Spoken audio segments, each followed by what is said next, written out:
Ya, ahora sí. Entonces, esta es la clase, la última clase del tema del uso de ondas sísmicas para la prospección.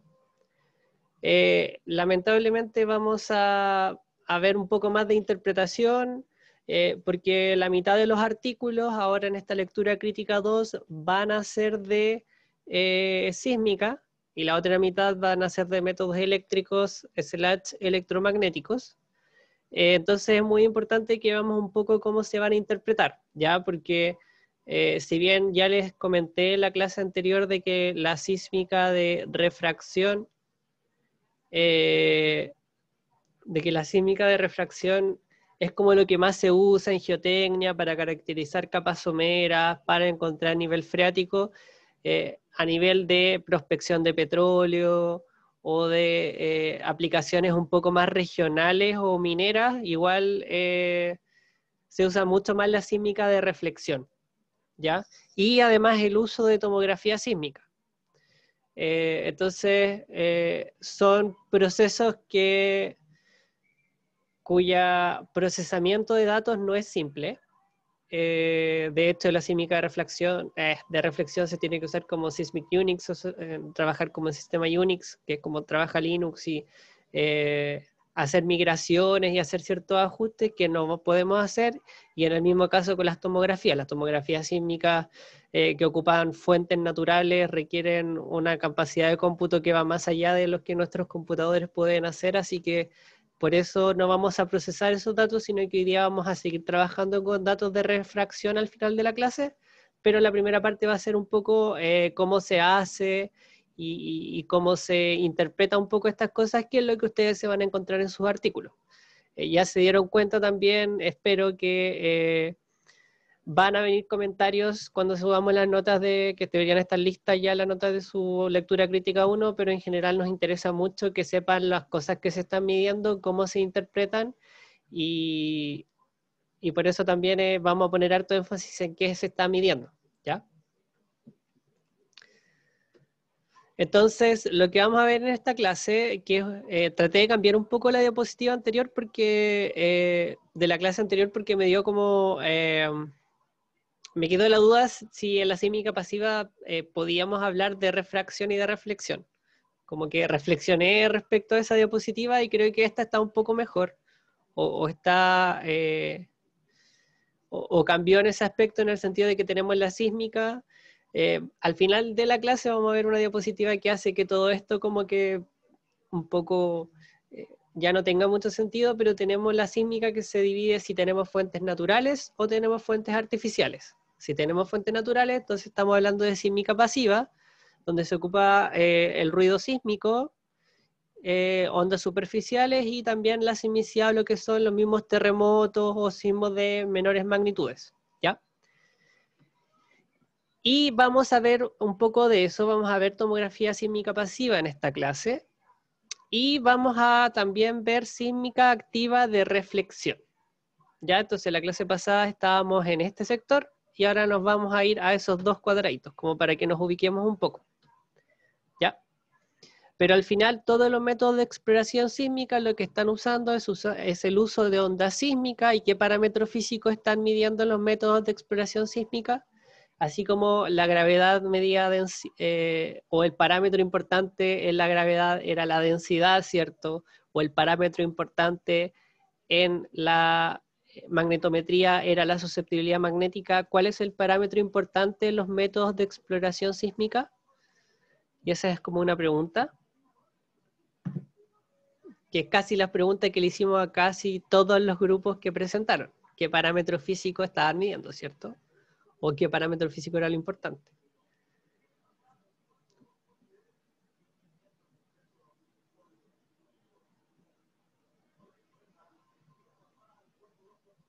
Es una pregunta. No sé, Nicolás, Gabriel.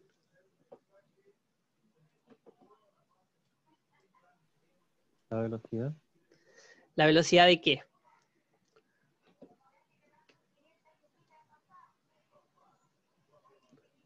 La onda sísmica. La velocidad de la onda sísmica, ¿cierto? Ya. Eso es súper relevante, y si en sus artículos le preguntamos entonces cuál es el parámetro que se está midiendo que es importante para la velocidad de onda sísmica, ¿ya?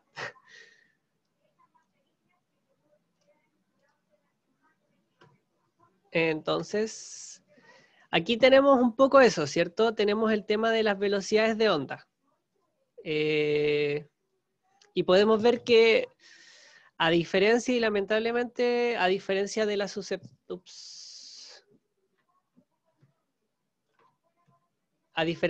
susceptibilidad magnética y de la densidad, que en el fondo teníamos tablas con rangos bastante claros, que incluso vienen de datos petrológicos o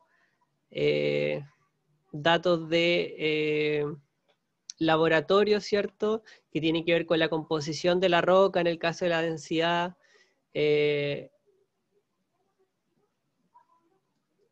No sé si ven la presentación porque a mí se me acaba de pegar el computador.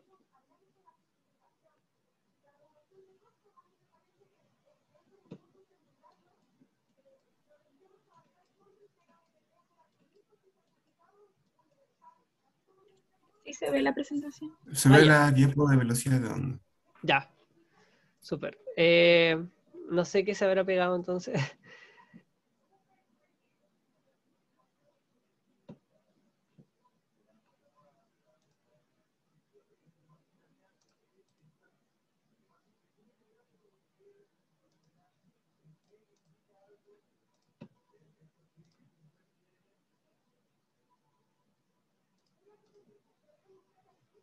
No sé qué pasó. ¿Se ve? ¿Ahora sí? Sí, sí se ve. Ahora sí. Ahora sí, me fui. Sí. Ya, perdón, no sé qué habrá pasado. Ojalá que la grabación no se vea afectada si no se pueden juntar los videos después. Entonces, como les comentaba, a diferencia de la densidad, a diferencia de la susceptibilidad magnética, que son valores que están más o menos tabulados, nosotros podemos ver que la velocidad de onda, en este caso de la velocidad de onda compresional, porque la velocidad de onda compresional, porque la velocidad de onda P, que es la velocidad de primera llegada, ¿cierto? Que es lo que conversamos en la clase pasada, que es cómo trabajan estos métodos en general con primeras llegadas, tienen cambios, ¿ya? Y tiene que ver tanto con la composición, tiene que ver con las profundidades, tienen que ver con otras cosas. Entonces, tanto en métodos eléctricos como en métodos sísmicos, nos vamos a encontrar de que el parámetro que nosotros vamos a estar viendo y que nos puede indicar cosas, ya es un parámetro que cuesta un poco más interpretarlo, ¿ya? Por ejemplo, si nosotros tenemos, aquí tenemos para algunos minerales, ¿cierto? O minerales formadores de roca, podemos ver la variación que tiene en la velocidad de onda a 20 kilómetros. Y al lado derecho podemos ver una tabla que me habla de, por ejemplo, si yo tengo una roca o una zona porosa pero seca, si yo tengo rocas sin poros, tengo una velocidad P bastante alta. ¿Por qué? Porque imagínense que la velocidad de onda P, ¿cierto? Es una onda compresional, ¿cierto? Que si tenemos poros es como si tuviéramos vacío, entonces le cuesta más transmitirse, ¿cierto? Pensémoslo como así. Entonces, si tenemos una roca con alta porosidad, es decir, con hartos espacios vacíos, ¿cierto? O espacio entre los granos, le va a costar más transmitirse esa onda. Y por lo tanto va a bajar la velocidad de onda P. Entonces, una roca con alta porosidad tiene que ver con la sedimentación que tuvo, tiene que ver con si existe, por ejemplo, a la derecha una zona de fracturamiento, ¿cierto? Entonces, ya existen otras cosas que nos pueden empezar a influir estos parámetros y no necesariamente está relacionado con la composición en sí de la roca, ¿ya? Entonces, si yo tengo alta porosidad, tengo bajo valor de onda P, que recordemos que la velocidad de onda P es más rápida que la velocidad de onda S, que son ondas de corte, que no se transmiten en los fluidos. ¿Por qué? Porque la velocidad de onda P es de la onda que llega primero, ¿cierto? Acuérdense como de fundamentos de eso. Si yo tengo una zona fracturada, Y si tengo una zona de fracturamiento seco, es como si tuviera mucha porosidad, mucho espacio vacío, ¿cierto? Tengo una roca que está fracturada y por lo tanto tengo baja velocidad de onda P, y una velocidad de onda de corte también le va a costar propagarse por ahí. Recordemos que la velocidad de onda de corte no se propaga por el agua, por ejemplo. ¿Ya? Entonces, en una zona de fracturamiento seco, nosotros tendríamos un bajo valor de BPABS, que se llama, hay una división. Cuando se usa mucho tomografía sísmica, se hace un gráfico de velocidad de onda P, se hace un gráfico de velocidad de onda S, y se hace gráficos de BPABS, que son indicadores que me ayudan a explicar ciertos comportamientos, porque como son dos ondas distintas, una onda que se propaga por el fluido, otra que no, una que es más rápido, otra que no, me permite interpretar de alguna manera un poco mejor. Pero ¿qué pasa ahora si nuestras rocas, que ya están porosas o tenían este espacio vacío, además tienen fluido? ¿Ya? Si yo tengo, por ejemplo, inclusión de fases líquidas en las rocas, nosotros sabemos que la onda P puede propagarse por líquidos, pero la onda S no, ¿sí?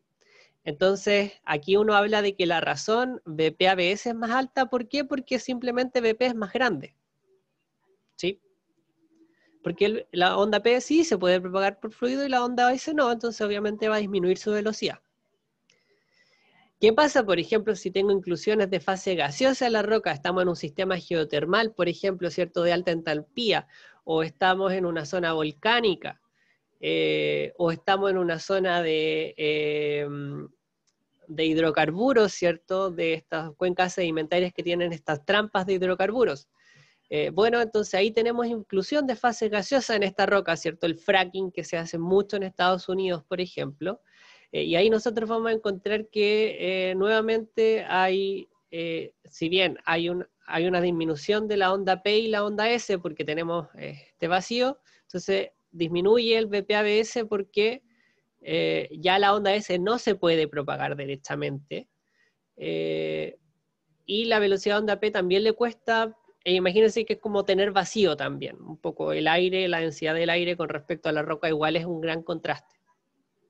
Y después entonces tenemos rocas saturadas en líquido y podemos ver nuevamente que las razones BPABS van cambiando. Entonces, por eso les digo que lamentablemente, o no sé si lamentablemente, pero los métodos de prospección más usados en general, que serían los sísmicos y los eléctricos, tenemos más factores que considerar además de la composición de las rocas, ¿ya?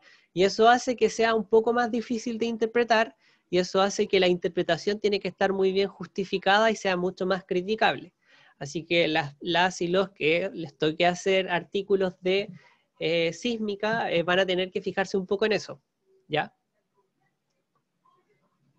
Entonces, los métodos sísmicos, o sea, los métodos, sí, sísmicos que usan velocidad, que usan onda sísmica, se basan en la velocidad de onda, y según la velocidad de onda de la onda P o de la onda S, o de la onda P en ciertos casos, me va diciendo cosas. Y la puedo interpretar. Entonces vamos a partir con el primer cuadrito que vimos, que era la tomografía sísmica pasiva, ¿ya? Y aquí tenemos un pequeño video. Y no me interesa que se escuche, así que no sé si lo están escuchando, pero en el fondo aquí habla de cómo funciona la Tierra. No sé si este video lo vieron con Laura, pero en el fondo aquí se hace como un paralelo entre cuando uno se va a tomar un escáner, ¿cierto? De hecho, es bien interesante que muchos métodos de la medicina aplican en la geofísica y viceversa, que a uno le pasan por un escáner, ¿cierto? Es emisión de ciertos rayos y según la densidad de... hay un receptor, hay un emisor de rayos X y hay un receptor, y esos rayos nos atraviesan, ¿cierto? Y dependiendo de nuestras densidades internas o de ciertas densidades óseas o de lo que yo quiera ver, ¿cierto? Podemos interpretarlo y podemos ver estas imágenes, ¿cierto? Podemos hacer cortes y podemos ir viendo, y los médicos y los médicos pueden interpretarlo. Ya aquí tenemos, por ejemplo, el escaneo de un cerebro y bueno, ¿cuál es la gracia? Que no tenemos que hacer una perforación en la cabeza, ¿cierto? Y eso habla un poco de lo poco invasivo, entre comillas, que sería hacer este tipo de estudios, porque al final, de hecho, ni siquiera nosotros vamos a usar una fuente, sino que en la Tierra lo que nosotros tenemos como emisor de ondas van a ser los mismos terremotos de la Tierra, y esas ondas nosotros las vamos a recibir y van a entregar información sobre el medio en que están atravesando, ¿ya? Aquí, por ejemplo, tenemos estaciones que están puestas, pueden ser continuas o pueden estar puestas para cierto estudio, y podemos ver qué pasa cuando ocurre un sismo en profundidad, ¿cierto? Se puede ver que los rayos atraviesan y dependiendo del tiempo en que se demoran en llegar, que en el fondo tiene que ver con la velocidad que tuvieron, me pueden indicar si es que existieron cambios de velocidades en el paso que ellos dieron y nos permiten, por ejemplo, encontrar zonas de baja velocidad o de alta velocidad, lo que podría ser algún indicador de alguna estructura. ¿Ya? Entonces, aquí hay que ser súper cuidadosos con el lenguaje. ¿Ya? Existen zonas de alta o baja velocidad que podrían ser indicadores de, ¿sí? Entonces hay alto grado de incerteza, ¿por qué? Porque aquí se está trabajando, por ejemplo, con estructuras súper profundas, no sé, si estamos en el océano, una perforación a unos 5 kilómetros de profundidad, ¿cierto?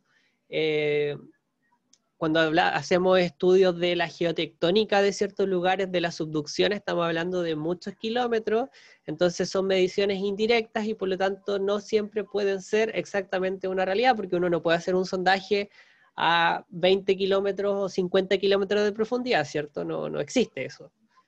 Pero sí podemos saber qué hay en esa profundidad gracias a este método indirecto. Ya. Entonces es una tomografía sísmica pasiva, ¿por qué? Porque en el fondo ocupa la sismicidad natural y realiza una especie de zonas de alta y baja velocidad. Ya. No sé si tienen alguna duda con el método en sí mismo, pero parece que fue bastante ilustrativo el video. No sé si tienen alguna duda respecto a eso. Vamos a ver al tiro las aplicaciones. Y traje dos aplicaciones. Una que fue un estudio que se hizo en la zona de Pichilemu, que no sé si saben, pero que es una zona bastante interesante, no solamente por la alta sismicidad que está presentando la zona de Navidad con enjambre sísmico, la zona de Bichuquén en el sur, ¿cierto?, que está entre Pichilemu, sino que tiene que ver con ese terremoto que ocurrió, marca también la ruptura norte del terremoto del Maule, y además es una zona que se cree que rompió distinto para el cambio de mando de Piñera 1, no sé si se acuerdan, no sé qué tan jóvenes o no son. Ah, sí me acuerdo. Sí, el famoso terremoto de Pichilemu, que también hay una discusión ahí respecto a si fue una splay fault, que digamos que fue otra falla que se activó post terremoto. Hay un estudio, este estudio en particular habla de una falla tipo normal en la costa de Pichilemu, no directamente sobre el mar, sino que atraviesa como desde el secano costero hacia el océano. Entonces este estudio intentaba ver eso, ¿ya? Entonces es una aplicación bastante directa para peligro sísmico y para conocimiento también de la zona. Entonces aquí tenemos más o menos lo mismo. Uno instala estas estaciones fueron solamente instaladas para este estudio, el de la falla de Pichilemu, donde nosotros tenemos un geófono o un sismómetro, ¿cierto?, bastante sensible, baterías, GPS, estas son cosas que a uno no le dicen en geofísica. Las baterías deben ser una de las cosas más complejas en geofísica, porque si uno no tiene paneles solares o esta batería se ve muy afectada por la temperatura, y si muere la batería, el equipo deja de registrar, y si deja de registrar el equipo, entonces no me sirve. Estas baterías son como de auto, como pueden ver, generalmente son las cosas más pesadas de la instrumentación geofísica, muchas veces hay que cargarlas de noche cuando uno está haciendo campaña. No se pueden enviar por avión, entonces eso hace que la gente o las personas nos hemos tenido que pegar sus piques a San Pedro de Atacama en camioneta, ¿cierto? Entonces, quizás es súper importante esta imagen para que vean que finalmente lo geofísico sería esto amarillito, ¿cierto? No sé si ven el cursor. Pero esto no me sirve por sí solo, ¿cierto? Entonces la logística de terreno tengo que recordar que hay que instalarlo con batería, tiene que haber un recorder, ¿cierto? Que además va a ser especial de 24 canales y entonces es súper importante que ustedes tengan claro que cuando uno hace mediciones los instrumentos ocupan fuentes de poder, por ejemplo. Entonces, por eso era importante esta imagen. ¿Ya? Entonces ya nos vamos a los resultados y cómo los interpretan, que son algunas cosas que ustedes se pueden encontrar. Aquí tenemos la zona de Pichilemu, marcado esos sismos 7, ¿cierto? Aquel 11 de marzo o 12 de marzo. Y sin embargo aquí ocurren otros sismos, bueno, los que estuvieron por fundamento recuerden que estas pelotitas se llaman mecanismos focales y tienen que ver con la forma en la que rompió, qué tipo de falla fue, ¿cierto? Qué tipo de dirección, de orientación, si fue tipo normal, si fue tipo inverso.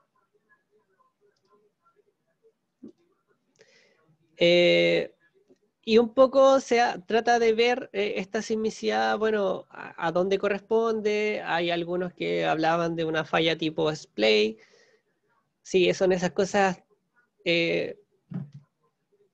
paréntesis, como dije, fallas tipo splay, en el fondo estoy hablando de una splay fault. Y esos son ciertas terminologías en geofísica o en geociencias que no se traducen, ¿ya? Y aquí hago un pequeño comentario de sus presentaciones. Se notó mucho, tanto en el resumen como en sus presentaciones, que usaron mucho el traductor de Google, lo cual no es malo y se comprende debido a la dificultad de estar leyendo artículos en otro idioma. Pero muchas veces el exceso o la no capacidad de ser un poco críticos con la traducción literal hizo que algunas cosas no se entendieran o no era necesario incluso traducirlas, sino que era más importante entenderlas. Y ahí generalmente la traducción no ayudaba mucho al entendimiento, entonces el consejo es que pregunten, ¿ya? Entonces aquí yo voy a hablar de display fault porque es de esas cosas que pueden aparecer en sus trabajos que no van a tener una traducción, ¿ya? Y es algo que yo me enojo harto con mis amigos geólogos porque la geología, a diferencia de la geofísica, se traduce casi todo, ¿cierto? Tenemos todos los nombres de las rocas y de los minerales tienen traducciones, pero en geofísica no suele ser así. Entonces, para que tengan ahí un poco de ojo en las traducciones. Cierro paréntesis. Entonces, lo que se hace en el estudio de tomografía, obviamente se instalan estas estaciones, se ocupa la sismicidad natural, aquí se puede ver las estaciones en triángulo donde se instalaron, ¿cierto? Existe en Chile el problema de que las estaciones solamente se pueden instalar a este lado, o en la Tierra, ¿cierto? No podemos instalar estaciones oceánicas. Y la sismicidad que se ocupó para calcular esta tomografía sísmica. Bueno, ¿y cómo se ve? ¿Ya? Que es un poco lo importante. Aquí tenemos el perfil P1 y el perfil P2, y aquí es como así se suele trabajar, y aquí podemos ver la profundidad. Y podemos ver que tenemos el valor de la velocidad de onda P, y tenemos el valor de la velocidad onda P de BP ABS, ¿ya? Quédense con estas dos, esta y esta. Y aquí podemos ver un poco la localización de los sismos, que también es importante en una tomografía sísmica pasiva, porque en el fondo hay que caracterizar la fuente que nosotros estamos ocupando. Por mucho que sea natural, hay que caracterizarla y saber de dónde viene, ¿cierto? De dónde viene el rayo, al menos. Entonces aquí nosotros podemos ver, se supone que aquí está la falla de Pichilemu, se puede ver que existen, los sismos están localizados como sobre cierta línea, que puede ser un indicativo de falla. Podemos ver la velocidad de onda P alrededor de 6, justo en esa zona. podemos ver que la velocidad de onda P en profundidad tiende a ir aumentando, ¿cierto? Lo cual tiene harto sentido porque tenemos mayor presión litostática, ¿cierto? ¿Cierto?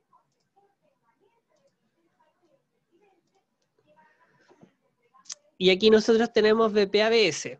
Entonces, ¿por qué es importante el VP-ABS? Porque uno esperaría en una falla que hubiese... ¿Qué esperaría en una falla? Que hubiese vacío, que hubiera una zona de escape de fluidos, por ejemplo.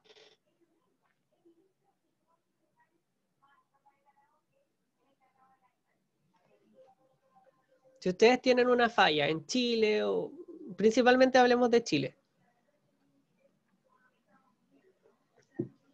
¿ustedes esperarían que esa falla estuviera como seca? ¿O que fuera un lugar de debilidad donde pudiese, por ejemplo, salir fluido? ¿O entrar fluido? ¿Qué creen ustedes?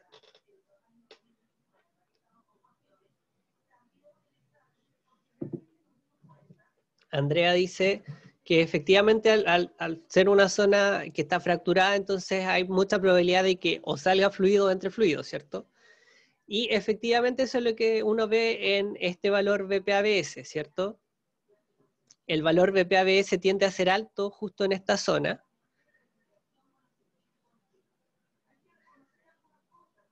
Entonces Pablo dice, tiendo a pensar en lo primero, pero me hace más sentido en lo segundo, pero independiente si es una zona de entrada de fluidos o de salida de fluidos, es una zona con fluido, ¿ya? ¿Por qué? Porque dejamos espacio en la roca fracturada, así de simple. Sí, y ese espacio en general no tiende a estar vacío, ¿cierto? Se empieza a rellenar. Entonces, justamente en este gráfico VP-ABS, donde en el fondo tenemos una roca fracturada que uno podría decir como, y si está fracturada y está seca, lamentablemente entonces vamos a tener una baja velocidad de onda P. Sin embargo, si tenemos agua y está fracturada y saturada, como lo que uno tendería a pensar en una falla en este contexto, al menos en este contexto, no estamos en un desierto, ¿cierto? Podemos ver que el valor VP-ABS es alto. ¿Qué quiere decir eso? Que la onda P se puede propagar sin problemas. ¿Por qué? Porque la onda P no tiene problemas en propagarse en fluidos y la velocidad de onda S es un poco menor. ¿Por qué? Porque a la velocidad de onda S le cuesta propagarse en fluidos porque es una onda de corte. Y por lo tanto, mi numerador es grande y mi denominador es pequeño, por lo tanto, esta razón se hace más grande. ¿Sí? Entonces, la tomografía sísmica es muy importante, al menos en la tomografía sísmica pasiva, el valor VP-ABS, porque me entrega un poco la combinación de ambos. ¿Ya? ¿Se entiende cómo se ocupa el valor VP-ABS, en especial con la presencia de fluidos? La onda P puede propagarse por sólidos y por fluidos, pero le cuesta propagarse cuando tengo vacío entre medio, ¿cierto? La onda S le cuesta propagarse por fluidos. Si yo tengo una zona fracturada con fluidos, entonces la onda P puede propagarse sin problemas porque el vacío se llenó con fluidos, pero al haber fluidos le cuesta propagarse a la onda S, así que la velocidad es menor. Entonces, si yo hago la división, como la velocidad de onda P es mayor y la velocidad de onda S, que el denominador es chica, entonces esta razón me queda un poco más grande. No sé si se entiende.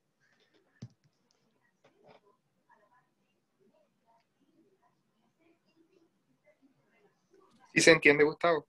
Sí. Sí, se entiende súper. Súper. Pero me decían lo mismo el de los otros métodos y cuando preguntábamos en las presentaciones. Pero ya. Influye los nervios. Bueno, sigamos porque vamos a ver otro ejemplo que también es de la zona, de la sexta región. Bueno, quizás también comentarles que este estudio es de Daniela Calle, una compañera del magíster, que ahora vive en Rancagua, de Diana Comte, y en el fondo hay un gran aporte de mujeres geocientistas al estudio de la región más allá de la mineral teniente. ¿Por qué? Porque aquí también tenemos un estudio también de la profe Diana, con una tesista con Carolina Pavés, ¿cierto?, que caracteriza un poco el sistema hidrotermal del sistema volcánico Tinguiririca. Ustedes conocen o han oído hablar de las termas del Flaco, ¿cierto?, que están en San Fernando y... son como las termas más conocidas, ¿cierto?, de la región, ¿o no? Las termas del Flaco. Sí, ¿cierto? Entonces, aquí se hizo más o menos lo mismo. ¿Por qué creen que un sistema volcánico es buen lugar para hacer tomografía sísmica pasiva? Donde necesitamos sismicidad. ¿Por qué un volcán es buena idea?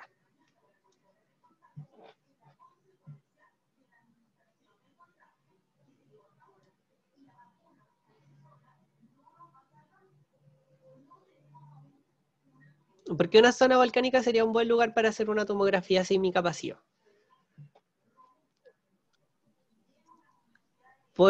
Pablo dice porque debería haber alta actividad ¿de qué?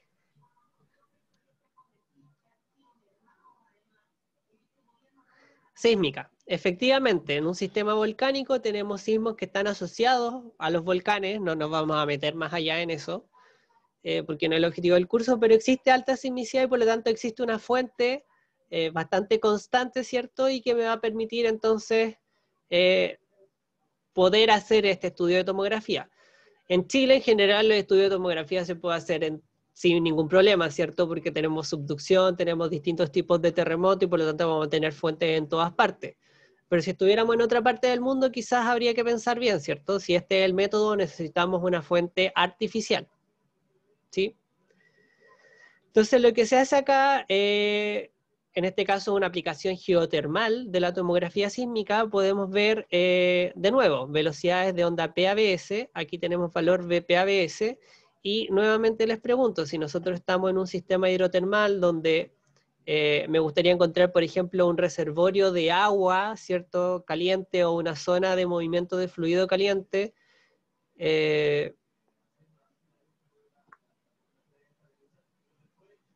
¿cómo serían las velocidades, cierto? Entonces aquí tengo alto valor VPABS y tengo bajo valor VPABS.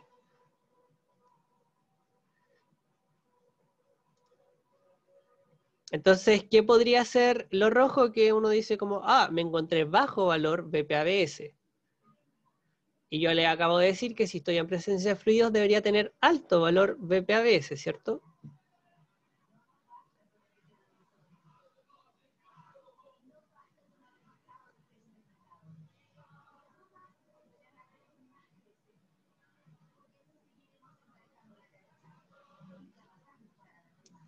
Nicolás dice, puede ser por los gases, es una de las opciones, ¿cierto?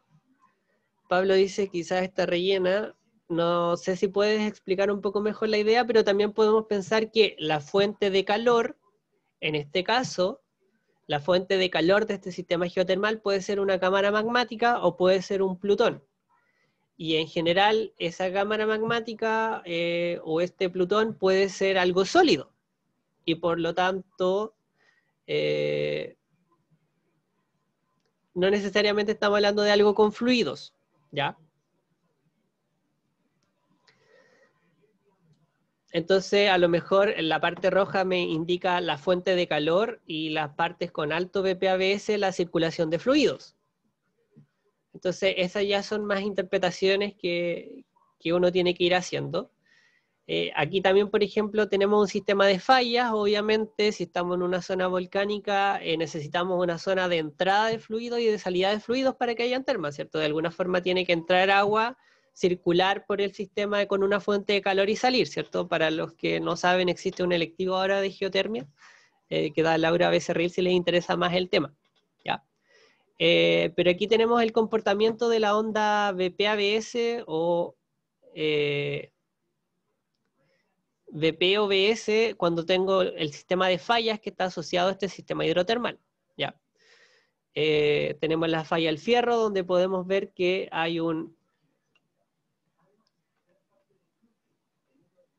creo que aquí hay un alto valor a VPABS sobre la superficie que podría ser el indicativo de la entrada de fluido en esta zona fracturada, ¿ya?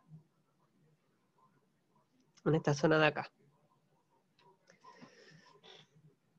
Y finalmente, ¿para qué uno hace todo esto, cierto? Es para generar un modelo en este caso que puede servir para un futuro exploración geotermal, ¿cierto? Recuerden nuevamente Yo sé que no va al caso, pero la geotermia no necesariamente tiene que ver con la producción de electricidad necesariamente. Existe la geotermia para uso recreativo, ¿cierto? Como las termas, o la geotermia de baja entalpía que puede servir para invernaderos, etc.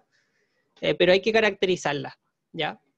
Y por lo tanto, acá lo que hace la autora es tomar las velocidades de onda P, tomar las velocidades de onda S, hacer el BPABS y luego generar un modelo explicativo y cómo interpreta ella estos valores, ¿sí? Entonces, también creo que hubo una confusión entre método, metodología que se estaba midiendo, si el resultado era un modelo, ¿cierto? Y finalmente los modelos, en este caso, son una interpretación, pueden ser modelos directos e inversos, como hemos visto en la clase, en este caso es un modelo un poco más cualitativo, ¿cierto? En base a las velocidades de onda sísmica. Y ese vendría siendo el resultado de la investigación. Pero el resultado del método sísmico fueron las velocidades de onda. ¿Sí? Quiero que queden como esas diferencias claras. Nosotros hicimos la metodología, el resultado de la metodología fueron velocidades de onda y después esas velocidades de onda se interpretan con un modelo. ¿Sí? Y el resultado es este modelo. Entonces el resultado de la sísmica no es un modelo, es la velocidad de onda. ¿Se entiende?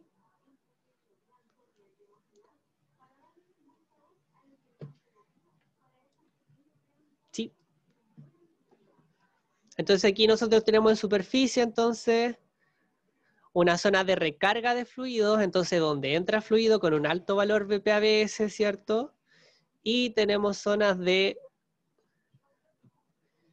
Pablo me pregunta cuando hice esta aclaración de la metodología de sísmica, el resultado de la sísmica es un modelo de velocidad de ondas y después interpreto el modelo de velocidad de ondas para tener esta interpretación. El modelo sale cuando yo empiezo a realizar esta interpretación, ¿sí?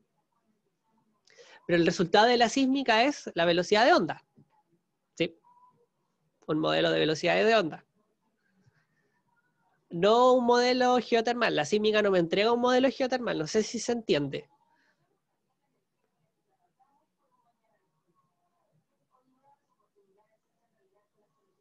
Sino que es el modelo es la interpretación del resultado, ¿sí?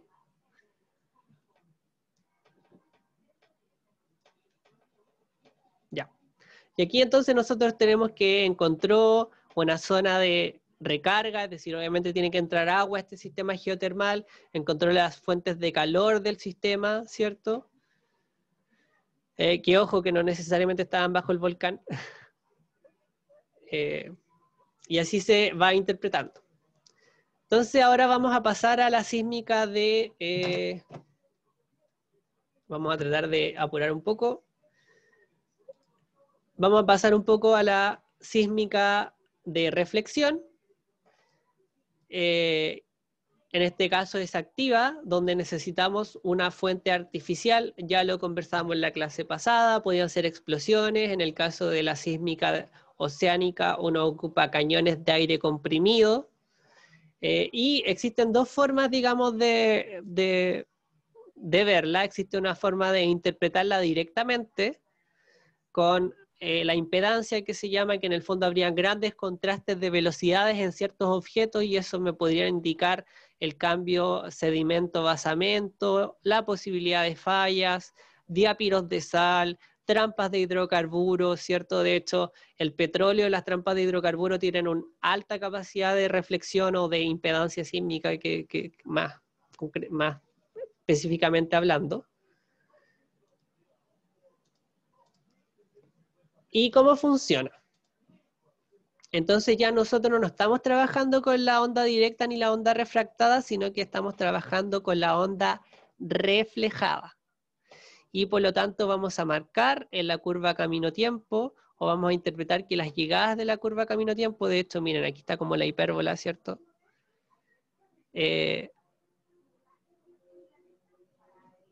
Entonces ya no estamos trabajando con ondas refractadas, sino que estamos trabajando con la reflexión. Y la reflexión va a ocurrir, ¿cierto?, cuando se cumplen ciertas características, es decir, aquí ya no estoy en el ángulo crítico, donde existe la refracción, y se va a producir mucho porque existe una alta diferencia de densidades entre esta capa y esta capa. ¿Ya? Entonces ya no estamos trabajando con primera llegada de refracción, sino que estamos trabajando con reflexiones. Bueno, ¿y cómo funciona esto en la práctica? En especial este método muy utilizado para la exploración de hidrocarburos en los océanos, o el petróleo, y por lo tanto ya les comenté en la clase pasada, la cantidad de recursos invertidos en esto es gigantesca. ¿Por qué? Porque finalmente uno tiene que hacer estas cosas en el océano. ¿Y cómo tiene que hacerlo? Uno tiene que ir en un bote, ¿cierto? Y el bote va a estar enviando estos cañones de aire comprimido y esa onda va a reflejarse y después yo voy con un receptor a registrar la llegada y eso me va a permitir en el fondo ustedes saben, el tiempo de viaje va a tener que ver con las velocidades que va a ir pasando, ¿cierto? Y por lo tanto me va a entregar una imagen así, directamente, ¿ya? Y un poco lo curioso de la sísmica de reflexión o la gracia es que se puede interpretar directamente, ¿ya? ¿Qué quiere decir esto? Que solamente con este resultado, obviamente aquí hay que hacer unos procedimientos extra de migración de fluidos, de restar el efecto del agua, ¿cierto? Existen varias metodologías de punto común, etcétera, pero escapan a los alcances del curso. Pero uno en esta imagen ya puede identificar reflectores importantes que pueden ser indicadores de distintas capas. Uno puede identificar fallas y no necesita generar ningún tipo de modelo inverso ni hacer una inversión, se interpreta directamente, ¿ya? También se pueden instalar sismómetros en el fondo del océano para ver aún más profundo y pueden ver que los rayos al final se van a reflejar en ciertos lugares o van a llegar a ciertas profundidades nomás. Entonces aquí ya está la interpretación más directa, ¿cierto? ¿Cómo se ve? Aquí es súper importante que hay que hacer la salvedad de que muchos estudios se quedan con esto. Que uno dice, profundidad, ¿cierto? Y uno ve esta estructura, ¿ya? El problema es que, técnicamente hablando, esto no es profundidad, ¿ya? Esto se puede transformar en profundidad, pero en el fondo tiene que ver con un tiempo de llegada, ya es un tiempo de viaje, ¿ya? Sin embargo, es súper fácil transformarlo en profundidad, entonces generalmente en los estudios no lo hacen, pero quiero hacer la salvedad. Y se ve así, o sea, tal cual, uno manda esta onda, ¿cierto? Baja lo suficiente y después vuelve a ser recibida y uno puede ver estructuras súper claras. Aquí se ve un diapiro de sal, no sé si conocen el fenómeno del diapirismo, que en el fondo tenía una sedimentación donde por ABCD motivo se concentró algo de menor densidad, en este caso el diapiro de sal, y eso va a fluir hacia arriba, ¿ya? ¿Qué es lo que también uno puede ver ya a nivel como más estructural, más grande, ¿cierto? Uno puede tener estaciones en tierra también que sean capaces de ver el cañón de aire y me permiten ver estructuras de la subducción. Aquí nosotros tenemos la reflexión del mojo, ¿cierto? Aquí tenemos un frente de formación en una subducción, tenemos el canal sedimentario, tenemos estructuras tipo Horstgraben que son súper importantes en el fondo porque podrían ser una marca de trampa de hidrocarburo. Y aquí nosotros no hicimos como nada, hicimos un procesamiento que es muy complejo, pero en el fondo este es el resultado directo, ni siquiera aquí estamos en profundidad. Pero ya somos capaces de identificar muchas estructuras que pueden ser súper útiles y es un poco la gracia de la sísmica de reflexión. Entonces, por ejemplo, acá uno puede ver lo mismo. Aquí nosotros podemos ver prismas de acreción, el canal de subducción o el canal de... o la zona de despegue de ciertas fallas, la corteza oceánica, tenemos falla tipo splay, ¿cierto? Que son unas fallas de alto ángulo en la costa muy tsunamigénica o que pueden generar estas remociones submarinas. ¿Vieron que hay que tener cuidado con las traducciones? Bueno, y eso es la sísmica de reflexión directa. Y como ya les dije, también nosotros podíamos hacer tomografía. ¿Y cómo funciona la tomografía? Aquí estamos en una zona en el norte de Chile, aquí está el océano, ¿cierto? Aquí está la zona del norte. Y nosotros también podemos tener estaciones que estén registrando los disparos del cañón de aire que estoy haciendo en el océano. ¿Ya? Y lo que se hace en esta tomografía, a diferencia de la otra, es que nosotros ya tenemos caracterizada la fuente. Ya sabemos dónde está ubicada la fuente. Y por lo tanto, lo que se puede hacer es trazar los rayos. Se trazan los rayos como teóricamente. Y se puede ver como uno lo puede trazar teóricamente y uno puede ver la diferencia entre lo teórico y lo que efectivamente se demoró, y puede generar estos modelos a través de unas inversiones, ¿sí? Entonces uno encuentra como anomalías sísmicas o zonas de alta velocidad o de baja velocidad que en la teoría quizás no deberían estar ahí, pero el rayo lo muestra. ¿Ya? Y como pueden ver, la cobertura no es homogénea, porque la reflexión no se controla, ¿sí? Simplemente tiene que ver con la estructura de la subsuperficie. Entonces, obviamente vamos a tener zonas que van a tener mayor información que otras dependiendo de cómo fue el trazado de rayos.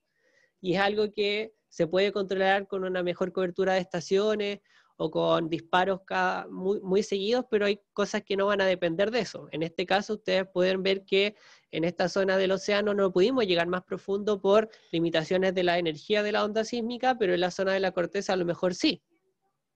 ¿Sí? Y aquí nosotros tenemos la velocidad de la onda P, de una onda compresional. ¿Ya?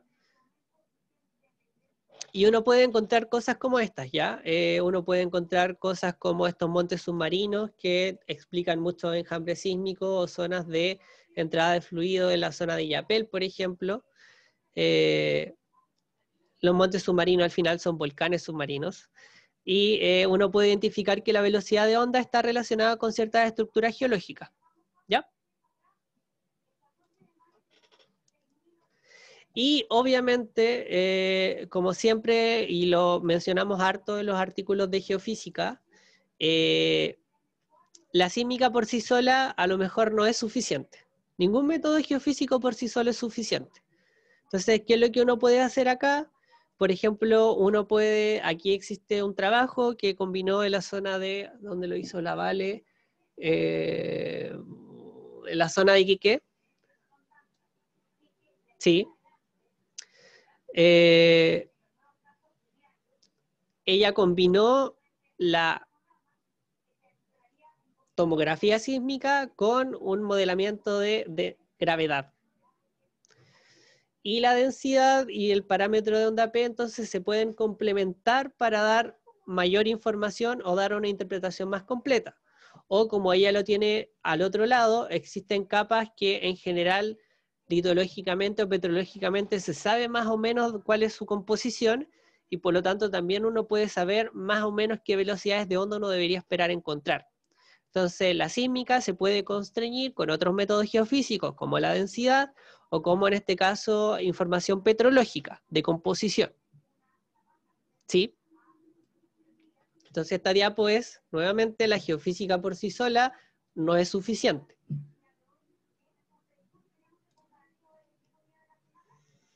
Entonces, bueno, parece ser una herramienta súper poderosa. Es súper caro, imagínense lo que es tener buques que estén enviando señales de aire comprimido con estaciones en tierra, con estaciones en el fondo del mar, con tripulación, con permisos oceánicos.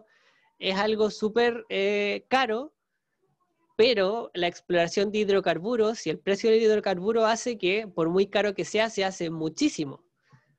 De hecho, pueden preguntarle, por ejemplo, tenemos Pemex, la petrolera de México, que realizó todo este tipo de exploraciones en todo el Golfo de México. Así se explora petróleo, digamos, como que el petróleo no es barato. Entonces, si bien es bastante caro de hacer, es muy utilizado porque lo que estamos buscando también es muy económicamente rentable. Entonces, hay que hacer el pero, y nuevamente lo hago porque Pablo me pregunta si tienen que ser buques o pueden ser barcos chiquitos. Mira, técnicamente son barcos chiquitos, solo que, ¿cómo decirlo? Son barcos chiquitos, pero que requieren ya requieren tripulación, ya requieren mucha instrumentación geofísica. Generalmente esto va acompañado con batimetría, en el fondo saber dónde se están reflejando las ondas, ¿cierto? La batimetría es el mapeo de el fondo de océanos o de lagos, de cuerpos de agua, a través de ondas acústicas, ¿cierto? Y no puede ser un barco chiquito porque tiene que tener toda esa instrumentación, y con decirte que en Chile existe un buque, en Chile existe uno que puede hacer esto, uno. Y se licita, digamos, cada 2 años para ver qué equipo científico lo va a usar. No, el yate privado no sirve. Y de hecho existen países que a Chile le donaron un barco para hacer este tipo de estudios, pero se lo donaron a la Armada. Y la Armada lo dejó usando para patrullar la costa unos 10 años y después lo pasó cuando ya estaba en las últimas, a aquel tiempo la Comisión Nacional de Ciencia y Tecnología. No son estudios baratos, o sea, para petróleo hay, pero para hacer estudios de interpretación geodinámica, geotectónica, hay un poco más complicado, ¿cierto? Pero tal cual les comentaba en la clase pasada,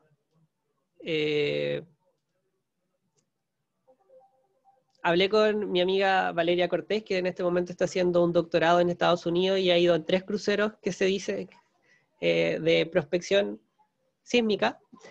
Y ella lo comentó en algún momento, ellos tienen unos radares que le permiten descubrir si hay ballenas cerca. Y cuando hay ballenas cerca, ellos no realizan el disparo y se espera un tiempo antes de realizar el disparo, digamos, de la línea sísmica donde se está realizando.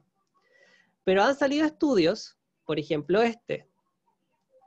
que habla de cómo el ruido sísmico, ¿cierto?, producido por estos disparos o cañones de aire, pueden afectar la fauna marina, no solamente a las ballenas. Entonces, bueno, aquí está un poco la conclusión del estudio, ¿cierto? Pero en el fondo existe una respuesta de multiespecies, ya no solamente quizás de estas especies que ocupaban ciertos sistemas de localización como mamíferos, ¿cierto?, como ballenas o delfines. Y aquí tenemos el océano o una imagen antes de realizar un disparo marino y el día después, ¿ya? Y se puede ver que efectivamente existe un efecto, ¿ya? Entonces, aquí no dicen que estén matando, que estos peces mueran, sino que sí hay una disrupción en el comportamiento natural de las especies marinas cuando yo realizo este tipo de estudios, ¿ya?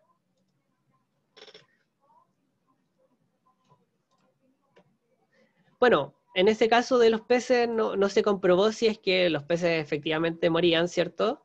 Pero sí existe este otro estudio del Nature, que fue bastante citado, y tiene que ver con la vida, ¿cómo decirlo? Como la zooplancton, ¿cierto? Como la vida microscópica marina, donde se puede ver el efecto de este cañón de aire comprimido, el uso de estas ondas en este tipo de microorganismos muy importantes, base de la cadena, ¿cierto?, ecológica de los océanos. Y en A, B, C y D tenemos el tiempo después de los disparos. En A tenemos cómo se veía una imagen de antes del disparo. Tienen que pensar que las zonas rojas corresponden a zonas donde está lleno de estos microorganismos y zonas azules donde no están. Entonces estos microorganismos no suelen vivir en los primeros 5 kilómetros del océano, sino que a lo mejor viven entre los 5 y los 10 kilómetros de agua, ¿ya?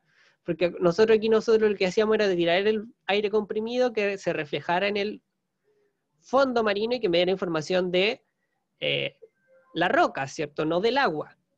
Pero aquí estamos viendo el efecto de esto en el agua, donde viven estos microorganismos, ¿cierto? Y en la crucecita blanca podemos ver dónde se realizó el disparo. ¿Ya? Entonces esto en A es antes del disparo, en B debe ser unos minutos, una media hora después del disparo, o unos 15 minutos, y ya se empieza a ver una zona más azul que tiene que ver con una ausencia de estos animales que generan esta reflexión o esta temperatura o lo que sea que estén midiendo. Y podemos ver ya que a la hora se genera efectivamente una zona donde ya no quedan estas especies. De hecho, se ve como el hoyo. De hecho,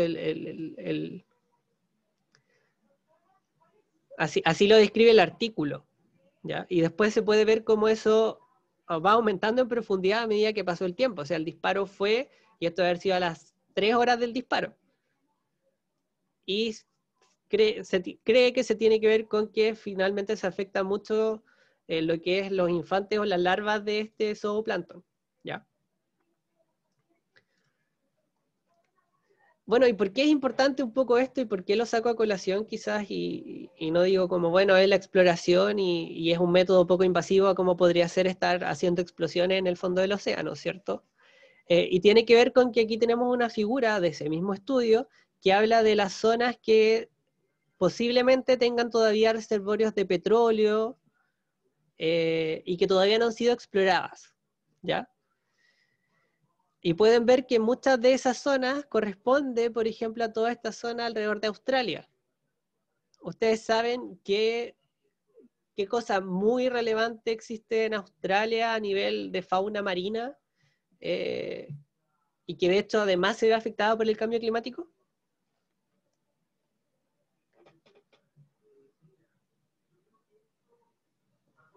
Pablo dice, efectivamente, las grandes barreras de corales, ¿cierto? Entonces, al menos los australianos, que son los autores de este estudio, están muy preocupados de que este tipo de estudios y que la exploración de petróleo, que todavía falta mucho por explorar, pueda terminar afectando algo que ya se está viendo muy afectado, ¿ya? Y por eso nacen estos estudios también.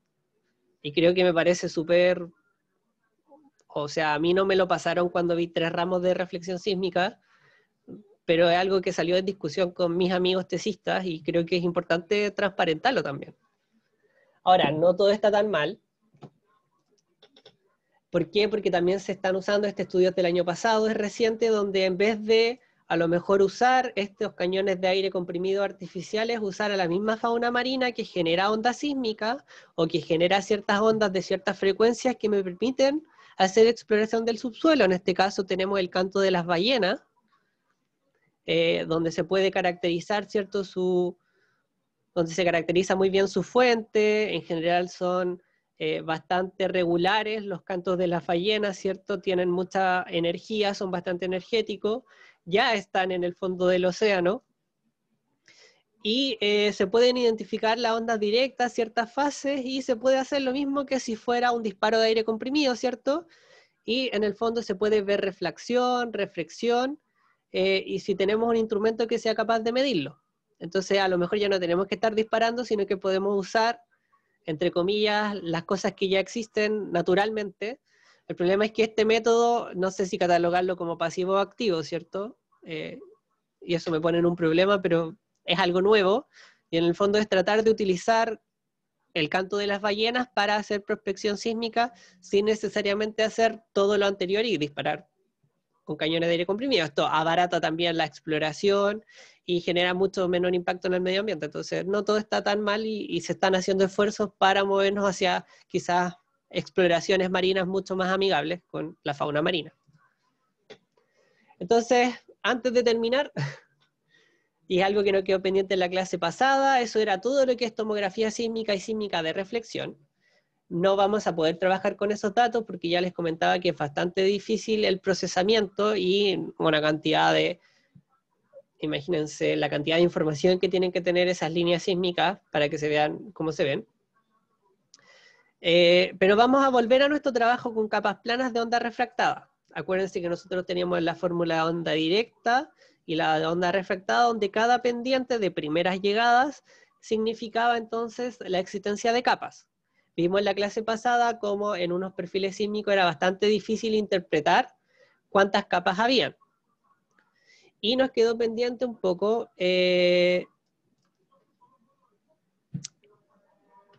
esto, que finalmente por mucho que nosotros tuviéramos las imágenes y yo les dijera, bueno, vean en la imagen cuántas pendientes hay, ¿cierto? Que me podría ser el indicativo de capa y qué velocidad tienen. Nosotros hicimos esto, identificar 1, 2 y 3 la clase pasada, pero en la práctica lo que uno hace es picar la onda y tiene esto, tiene la distancia o la posición y el tiempo.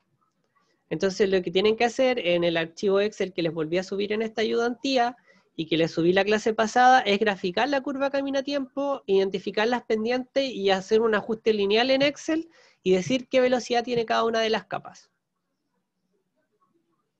¿Sí? Y además, sabiendo las velocidades, uno puede calcular los espesores de las capas.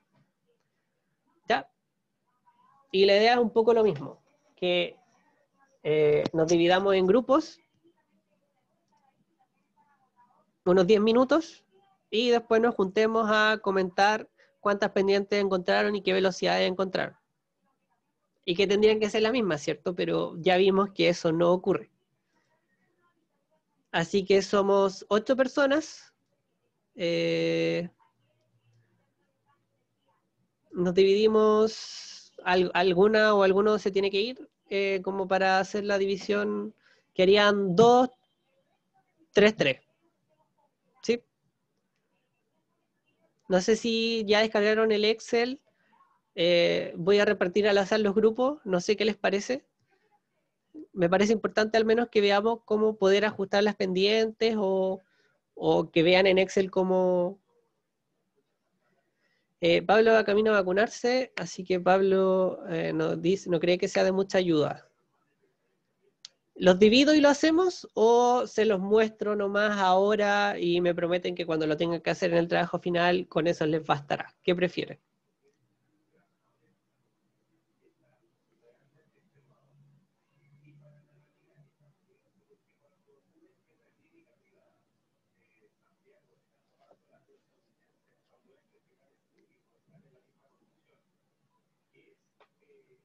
¿Prefieren entonces que lo veamos como todos juntos?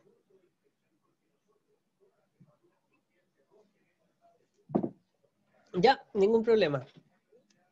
Entonces, vamos a abrir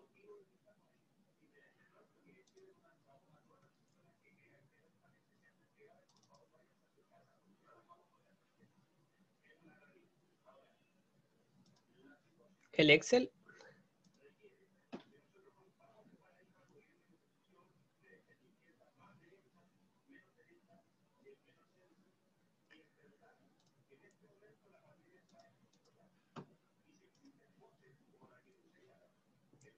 Se está abriendo el Excel.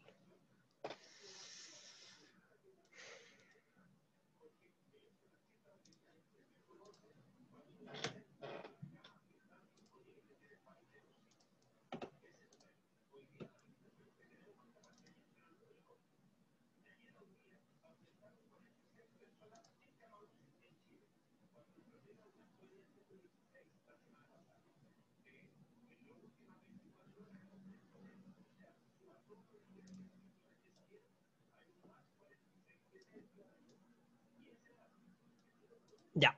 Entonces, espero que todas y todos estén pudiendo ver el Excel, ¿cierto?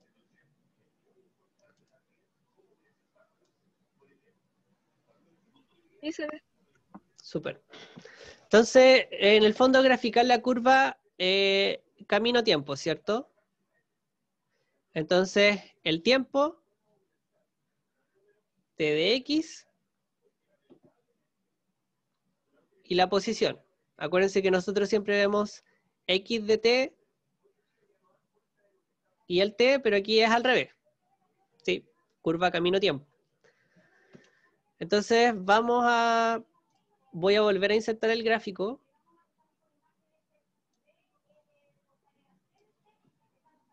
Para que veamos cómo hacerlo.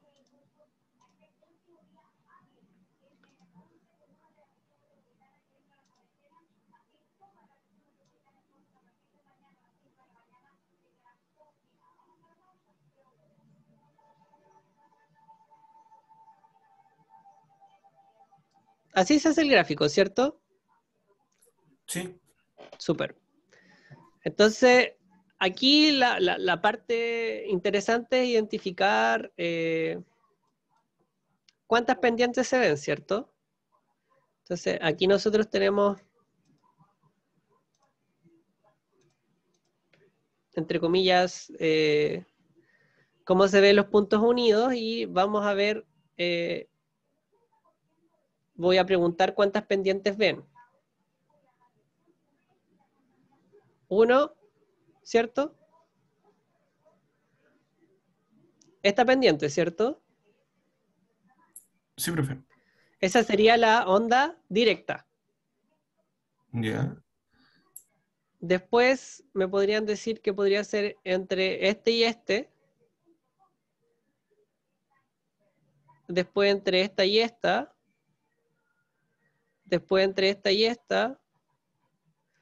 O entre esta esta hasta acá. Y nuevamente nos pillamos con un poco el ojímetro. Entonces lo que podemos hacer es insertar nuevos datos. Y como ya dijimos que existe al menos una pendiente, vamos a hacer la primera. Entonces uno puede agregar más datos en los gráficos.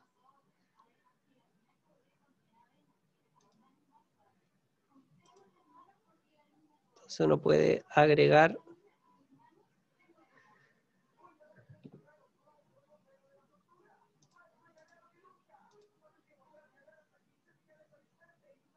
ahí. Uno puede seleccionar datos, ¿cierto? Y uno puede agregar nombre de la serie, podría ser pendiente 1, ¿cierto? Y los valores de X serían esas. Y los valores de Y serían estas. ¿Sí? Entonces, como vieron, me los marcó de otro color. Sí. Entonces, ahora lo que yo puedo hacer es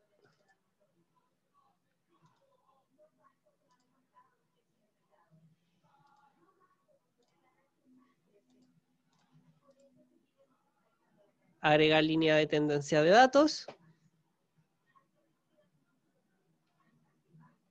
lineal, y que me dé la ecuación. Bueno, y el R tiene que ver con el error, pero en este caso, como estoy usando 2 puntos, es como perfecta la recta, ¿cierto?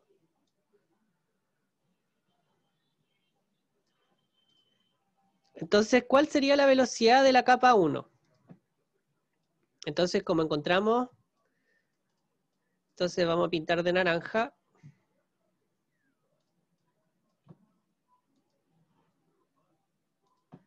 Entonces existe al menos una capa 1, ¿cierto? Porque encontré al menos una recta. ¿Sí? Sí. Se entiende hasta ahí. ¿Cuál sería la velocidad de esta capa?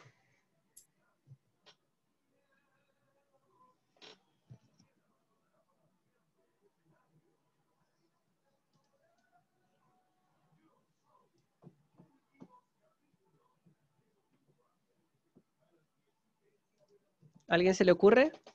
Entonces la ecuación es 0.38 X. ¿Cuál sería la velocidad?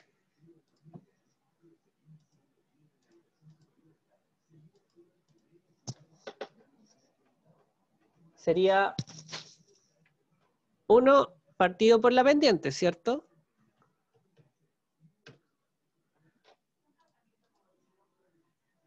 Dos metros partido milisegundos. ¿Sí? No entendí muy bien esa parte, profe. ¿Me podría explicar otra vez? Ah, con la fórmula. Ah, ya.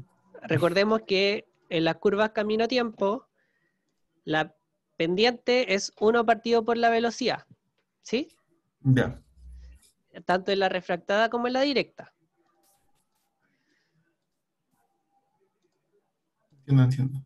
¿Sí? Sí. Ya. ¿Y ustedes qué creen? ¿Ustedes creen que aquí hay otra pendiente?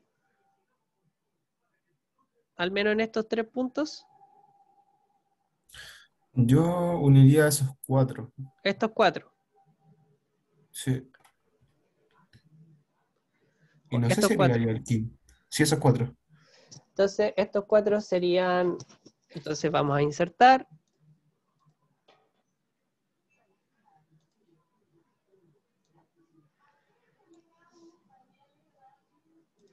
Agregamos el nombre, entonces está la pendiente 2. Y los valores X serían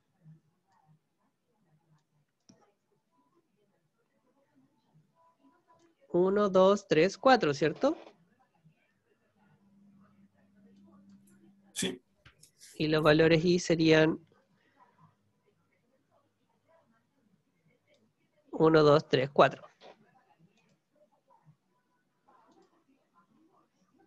Esos 4. Sí, profe. Entonces vamos a agregar línea de tendencia.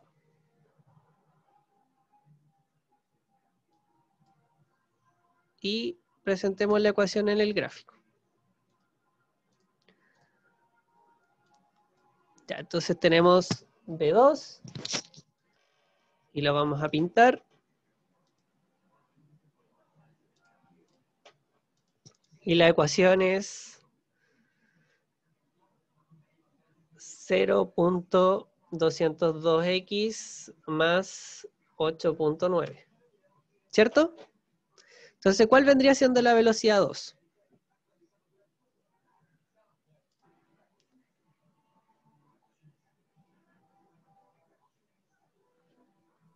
Uno dividido en 0.200.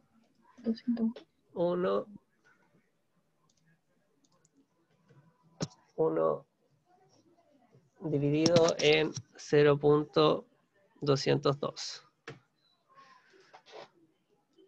Entonces, ¿la velocidad va aumentando en profundidad? Sí. Y les hace sentido, ¿no?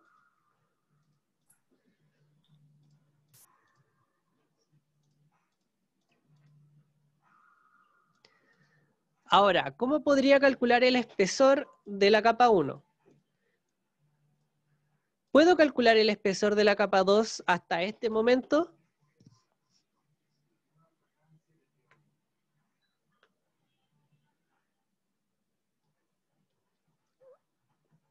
Si yo tengo este modelo, ¿puedo saber el espesor de la capa ploma o no?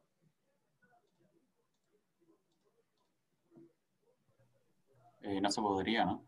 Exacto, entonces en este momento tenemos una capa y un semiespacio. ¿Por qué? Porque esta capa la podemos caracterizar con velocidad y profundidad, pero esta capa no sabemos qué profundidad tiene. ¿Sí? Sí, se entiende. ¿Y cómo podría calcular la profundidad de la capa amarilla? Bueno, yo sé que el coeficiente de posición tiene esta fórmula.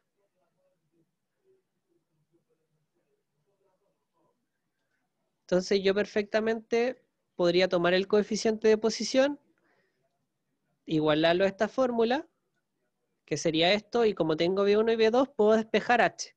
¿Sí?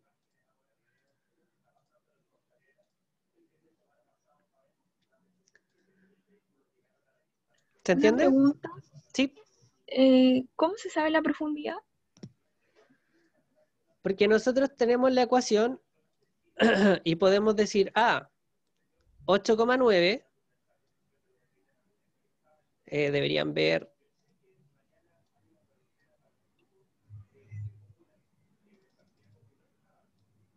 se supone que esta es la primera onda refractada, ¿cierto? Y la ecuación es I igual 0.02x, que vendría siendo 1 partido por B2, más un coeficiente de posición, que es igual a 2 veces el espesor por la diferencia cuadrática del inverso de las velocidades, ¿sí? Entonces yo puedo decir, entonces yo puedo decir 8,9, Equivale a eso. claro, es igual a 2 veces Ah, ya, pero hay que despejar, no h. es como que esté el número. Exacto, hay que despejar por la raíz de 1. Fijas. Exacto. ¿Y encontramos más pendientes o no?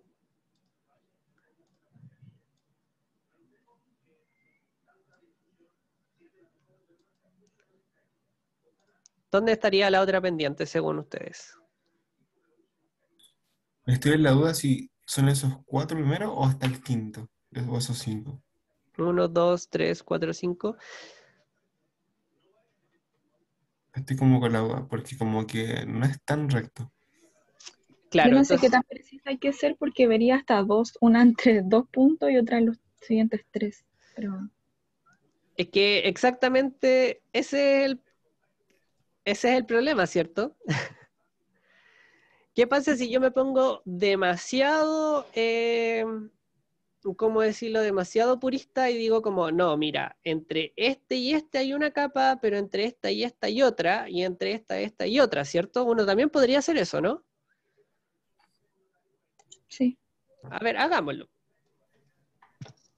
Entonces yo digo, no, mira, este y este punto se comportan distinto a este y este punto. Entonces voy a calcular la pendiente entre estos dos y estos dos, ¿sí? Ah, yo decía que los primeros 2 y los otros 3 se parecen. Pero pongámonos como bien puristas, Ah, como ya. para mostrarles qué pasa. Entonces, este era el punto hasta acá, entonces son estos dos los que yo tengo que agregar, entre el 8 y el 9. Entonces, ya se dieron cuenta, seleccionar datos, agregar, pendiente 3. Entonces el X es posición, tiempo,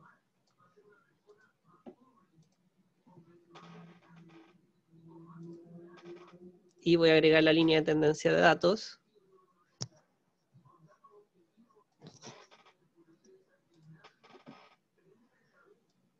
Y podemos poner la ecuación. 0,06.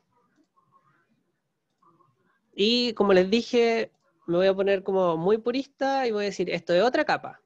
Porque aquí si yo la proyecto no me queda justo ahí, ¿cierto?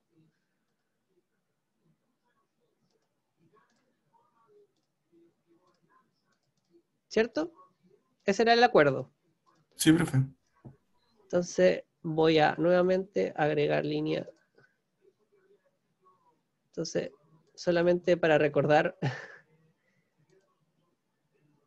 este era el 1, 2, 3, 4, 5, 6, 7, 8. 1, 2, 3, 4, 5, 6, 7, 8. Entonces, el 10 y el 11.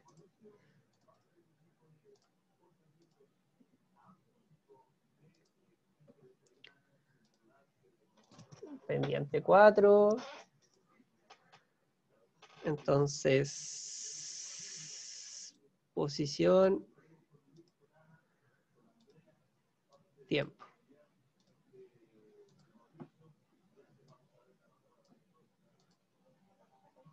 Se marcaron estos dos. Lamentablemente de un color parecido, pero... Y yo puedo hacer la pendiente.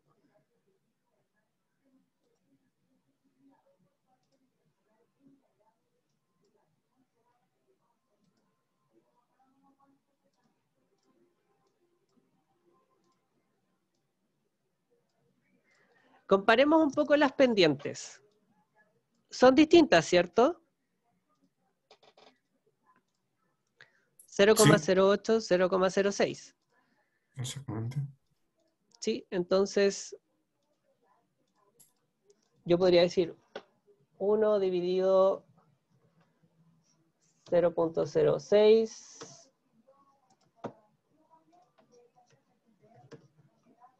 igual 1 partido 0,08. Me quedan velocidades bastante parecidas, ¿cierto? Sí, ¿Y qué pasaría si yo hubiera hecho toda esta recta lo más probable es que me quedaría como el promedio de estas dos, Sí. ¿sí? Entonces, cuando uno tiene rectas que tienen una velocidad muy parecida, lo más probable es que correspondan a la misma capa, Ah, ya. ¿ya? Entonces, por eso traten de ver como quiebres importantes, pero claro, alguno podría argumentar, no, pero es que esos 4 metros partido milisegundos podrían indicar una mayor saturación. Bueno, podría ser, pero en general los grandes cambios van a ser más significativos, ¿cierto? Entonces tiene que Sí. ver con cuánto detalle efectivamente yo puedo llegar a tener. ¿Tiene sentido decir como, no, mira, si yo puedo ver como diferencias de velocidades de 1 metro partido milisegundo? ¿Tiene sentido eso? No, porque el No. método igual tiene limitaciones. Entonces, si ustedes encuentran capas que a lo mejor tengan una velocidad muy parecida, lo más probable es que sea la misma capa. Entonces, un poco la idea del ejercicio era eso, que claro, existe la opción de hacerlo al ojímetro, pero ¿qué pasa si nos equivocamos o somos demasiado quisquillosos en las pendientes y decir aquí hay 10 capas, ¿cierto? Pero nos podemos dar cuenta que algunas de esas capas están tan cercanas en velocidad que lo más probable es que en la realidad Termina siendo la misma. sea la misma capa. ¿Por qué? Porque en la realidad o para un modelo geofísico en general hay una regla que ya no sé cómo se llama. La realidad siempre el modelo más simple es el más probable. O sea, muchas capas hacen que el modelo sea bastante complejo, pero un modelo con menos capas quizás va a ser más realista que un modelo con más capas. ¿Ya? ¿Y por qué tiene que ver con esto? Si nosotros tomáramos estos 4 puntos y hiciéramos las pendientes, lo más probable es que fuera como cercano al promedio de esto. Entonces al final era la misma capa.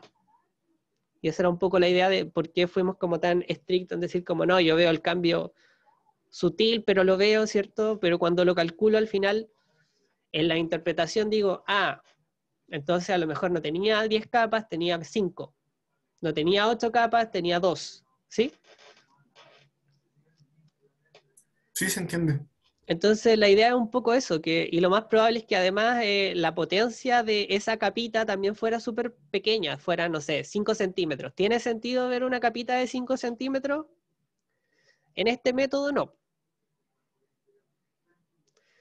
Entonces era un poco la idea de eso, la idea del ejercicio. Como que, ¿qué pasa si no sabemos, cierto? ¿Qué pasa si en verdad estoy demasiado desconfiado en mis propias capacidades de ver pendientes? Bueno, cuando los vaya haciendo y sea muy cosquilloso, voy a poder notar que en verdad estaba viendo más o menos de las que en verdad habían.